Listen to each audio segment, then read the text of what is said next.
ചെയ്യാനുള്ള ഗൂഢാലോചനയാണ്, രാഷ്ട്രീയപരമായ ഒരു ഗൂഢാലോചന ഇവിടെ നടക്കുന്നത് ഞങ്ങൾക്ക് ബോധ്യപ്പെട്ടിട്ടുണ്ട്. മാത്രമല്ല, ഞങ്ങൾ ആദ്യം ഒരു ഗവൺമെന്റിന്റെ ഒരു സർക്കുലർ നമ്പറെ പറഞ്ഞിട്ടുള്ളൂ. വിവരാവകാശം വെച്ച് മുഴുവൻ രേഖകളും ഞങ്ങൾ കൈവശം ആക്കിയിട്ടുണ്ട്. അതുപോലെ തന്നെ സർക്കാർ തലത്തിലുള്ള വിവിധ സർക്കുലറുകൾ, ചട്ടവിരുദ്ധമായി ഇപ്പോൾ നടത്തിക്കൊണ്ടിരിക്കുന്നതുമായി ബന്ധപ്പെട്ടുള്ള സർക്കുലറുകളെല്ലാം ഞങ്ങളുടെ കൈവശമുണ്ട്. അതുകൊണ്ടാണ് ഇത്ര ധൈര്യപൂർവ്വം ഞങ്ങൾ മാധ്യമങ്ങളെ കാണാൻ തയ്യാറായത്. ഇതിൽ കൂടുതൽ വിശദമായിട്ടൊക്കെ പറയാനുണ്ട്. അത് നിലവിലെ അവിടുത്തെ PTA പ്രസിഡന്റ് ആയിട്ടുള്ള ഹിരണ്യ നിങ്ങളോട് സംസാരിക്കും.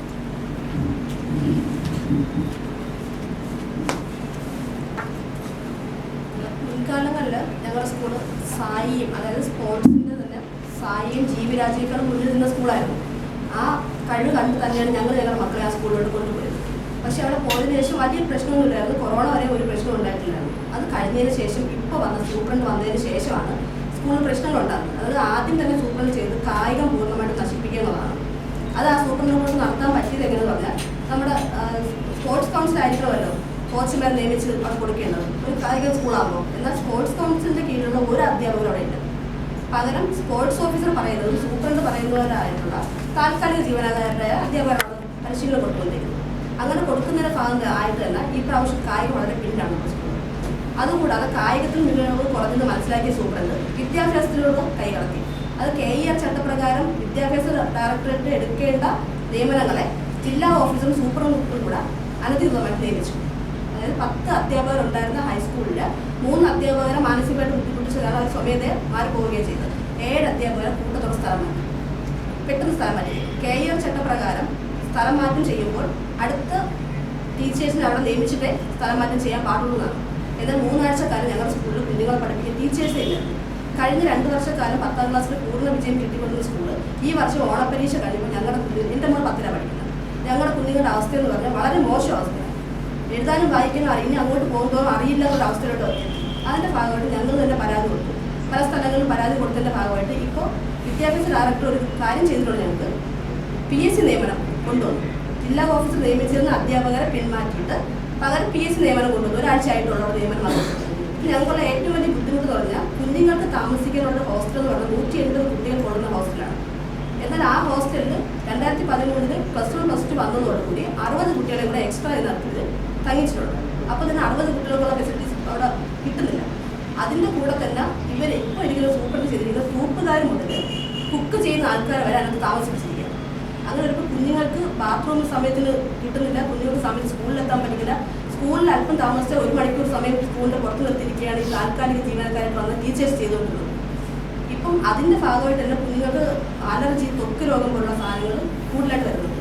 ഈ 60 കുട്ടികൾ വന്നപ്പോൾ തന്നെ 3 കുട്ടികളുണ്ടായിരുന്ന ഹോസ്റ്റൽ റൂമുകളിൽ 4-5 കുട്ടികളെ കിടക്കുന്ന സാഹചര്യം ഉണ്ട്. അപ്പോൾ അലർജി നമുക്ക് നിയന്ത്രിക്കാൻ പറ്റുന്നത് കുറച്ച് കുട്ടികളുണ്ടെങ്കിൽ മാത്രമേ നിയന്ത്രിക്കാൻ പറ്റൂ. ഇത് കൂട്ടത്തോടെ കിടക്കുന്നത്. കൂടാതെ കായികപരമായിട്ടുള്ള ഡ്രസ്സുകളൊന്നും അവിടെ കിട്ടുന്നില്ല. സ്പോർട്സ് കിറ്റ് കിട്ടുന്നത് ഞങ്ങൾക്ക് സ്കൂളിൽ നിന്നിട്ടാണ്. മുൻകാലങ്ങളിൽ ഞങ്ങൾക്ക് ജൂലൈ 15 കിട്ടിക്കൊടുക്കുന്നത് സ്പോർട്സ് കിറ്റാണ്. കഴിഞ്ഞ ഒരു വർഷം സ്പോർട്സ് കിറ്റ് പൂർണ്ണമായിട്ട് കിട്ടിയിട്ടില്ലായിരുന്നു. അവസാനം മാർച്ചിൽ ഞങ്ങൾ കുഞ്ഞുങ്ങളെ വിളിച്ചുകൊണ്ട് പോകുന്ന സമയത്താണ് ഈ വർഷം സ്പോർട്സ് കിറ്റ് തരുന്നത്. എന്നാൽ കുഞ്ഞുങ്ങൾക്ക് പാകമാകാത്ത അളവാണ്. സ്കൂൾ തുറക്കുമ്പോൾ എടുക്കുന്ന അളവാണ് സ്കൂൾ അടയ്ക്കുമ്പോൾ തരുന്നത്. കുഞ്ഞുങ്ങൾക്ക് പിറ്റേ വർഷമാകുമ്പോൾ അത് ഉപയോഗിക്കാൻ പറ്റുന്നില്ല.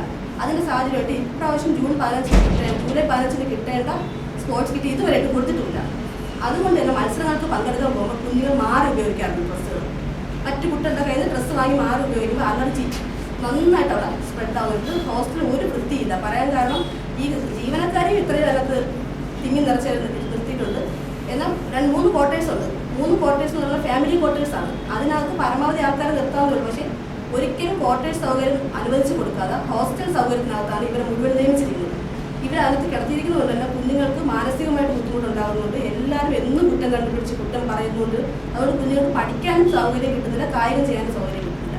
ഇതിൻ്റെ ഉദ്ദേശം എന്ന് പറയുന്നത് സൂപ്രണ്ട് ഘട്ടം ഘട്ടമായിട്ട് കായിക മികവും ഇല്ല, വിദ്യാഭ്യാസ മികവും ഇല്ലെന്ന് ബോധ്യപ്പെടുത്തിക്കൊണ്ട് സ്കൂൾ കൂട്ടുക എന്നുള്ള ലക്ഷ്യമാണ്. ഇത് മനസ്സിലാക്കിക്കൊണ്ട് മാക്സിമം ഡേറ്റ കളക്ട് ചെയ്ത് സൂപ്രണ്ട് അടുത്ത് സംസാരിച്ചപ്പോൾ സൂപ്രണ്ട് പറഞ്ഞത് ഇതൊക്കെ ജില്ലാ ഓഫീസർ ചെയ്യുന്നതാണ്. ഞങ്ങൾ നേരെ ജില്ലാ ഓഫീസറിൽ പോയി സംസാരിക്കുന്നു. ജില്ലാ ഓഫീസർ ഞങ്ങൾ പുറത്തേക്ക് പറഞ്ഞിട്ടുണ്ടായിരുന്നു ഇത് അധികം താമസിക്കാൻ കൂട്ടിപ്പോയി, ഞങ്ങൾക്ക് ഈ സ്കൂളിൽ തലവേദനയാണ്, അവിടെ ഞങ്ങൾക്ക് ഇത് മുൻപോട്ട് കൊണ്ടുപോകാൻ ഞങ്ങൾക്ക് സാധ്യമല്ല, അതും ഞങ്ങൾക്ക് കൂട്ടാനാണ് കാരണം. പക്ഷെ ഞങ്ങളെക്കൊണ്ട് രക്ഷകർത്താക്കൾ നിലയിൽ 14 ജില്ലകളിലെ കുഞ്ഞുങ്ങളെ സെലക്ഷൻ ട്രെയിനിലൂടെ കൊണ്ടുവരുന്നതായിരുന്നു, കായിക സെലക്ഷൻ ട്രെയിനിലൂടെ. അപ്പോൾ ഞങ്ങൾക്ക് വരാനുള്ള പരിമിതിയുണ്ട്. തിരുവനന്തപുരം മുതൽ കാസർഗോഡുള്ള കുഞ്ഞുങ്ങളുണ്ട്. ഞങ്ങൾ എത്തുന്ന രക്ഷകർത്താക്കൾ പരമാവധി വന്ന് ഞങ്ങൾക്കുണ്ടാകുന്ന എല്ലാം ചെയ്ത് നോക്കിയിട്ട് ഇവർ മുന്നോട്ട് പോകുന്നത് കൂട്ടൻ്റെ വക്കീലോട്ടെന്ന് മനസ്സിലായതുകൊണ്ടാണ് ഞങ്ങൾ ഇവരുമായിട്ട് കാര്യങ്ങളെല്ലാം ബോധിപ്പിച്ചുകൊണ്ട് ഡേറ്റയൊക്കെ കളക്ട് ചെയ്ത് ഞങ്ങളെ കൊണ്ട് കഴിയുന്ന ഡേറ്റ ഞങ്ങൾ കളക്ട് ചെയ്ത് കൊടുത്തിട്ടുണ്ട്. അവരെ കൊണ്ട് കഴിയുന്ന ഡേറ്റ അവർ അന്വേഷണത്തിന്റെ ഭാഗമായിട്ട് ചെയ്തിട്ടുണ്ട്. ഇപ്പം ഞങ്ങളുടെ ആവശ്യം എന്ന് പറയുന്നത് മുൻകാലത്ത് സായിയും ജീവരാജയും പിന്തള്ളി നിന്ന സ്കൂളാണ് ഈ കായിക സ്കൂൾ. അതേ നിലവാരത്തിൽ ഞങ്ങൾ സ്കൂൾ തിരിച്ചു കൊണ്ടുവരണം. ഇത് കൂട്ടലിൻ്റെ വക്കീലോട്ട് പോകരുത്. IAS കോച്ചിങ് സെന്റർ കൂട്ടിയതുപോലെ ഞങ്ങളുടെ ഈ സ്ഥാപനം കൂട്ടാൻ പാടില്ലെന്ന് ഞങ്ങൾ രക്ഷാകർത്താക്കളുടെ ആവശ്യം.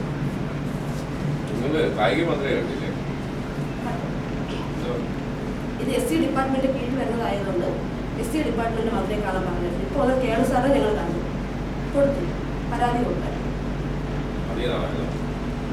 കുറച്ചാളെ. പക്ഷെ വിദ്യാഭ്യാസ ഡയറക്ടറിന്റെ കീഴിലുള്ള നിയമനങ്ങൾ മാത്രമേ മാറ്റം വന്നുള്ളൂ. ഇതുവരെയും ജില്ലാ ഓഫീസിന്റെ കീഴിലുള്ള ഒരു നിയമനങ്ങൾക്ക് മാറ്റം വന്നില്ല. അത് മാറ്റം വന്നാലും കായികത്തിന് മാറ്റം വരും. കാരണം സ്പോർട്സ് കൗൺസിലിലെ കോച്ചുമാരല്ല നിയമിച്ചിരിക്കുന്നത്, എല്ലാം ജില്ലാ ഓഫീസറാണ് നിയമിച്ചിരിക്കുന്നത്. അങ്ങനെ വരുമ്പോൾ അവിടെ നിന്ന് മാറ്റം വന്നാൽ മാത്രമേ കായികത്തിന് എന്തെങ്കിലും മാറ്റം ഉണ്ടാവും.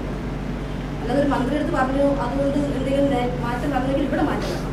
എങ്കിൽ അതെന്തെങ്കിലും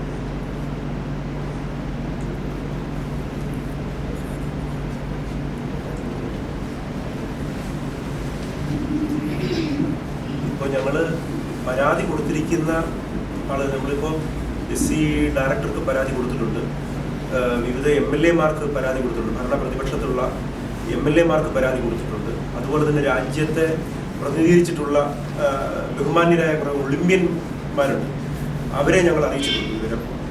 അവർ ദേശീയ തലത്തിൽ അതുപോലെ ദേശീയ പട്ടികജാതി കമ്മീഷനെ ഞങ്ങൾ അറിയിച്ചിട്ടുണ്ട്, വകുപ്പ് മന്ത്രി അറിയിച്ചിട്ടുണ്ട്, പട്ടികജാതി വികസന വകുപ്പ് മന്ത്രി അറിയിച്ചിട്ടുണ്ട്.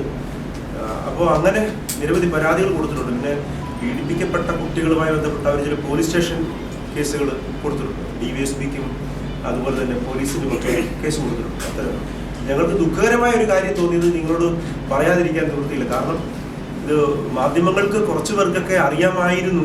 ഇതിനു മുമ്പ് കുട്ടികളെ പുറത്ത് നിർത്തി ചില മാധ്യമങ്ങൾ ഇടപെട്ടിട്ടാണ് മഴയത്ത് നിർത്തിയ കുട്ടികളെ ഇതിനകത്ത് കയറ്റിയത്. ബഹുമാന്യരായ മാധ്യമപ്രവർത്തകർ അങ്ങനെ ചില കാര്യങ്ങൾ ചെയ്തിട്ടുണ്ട്.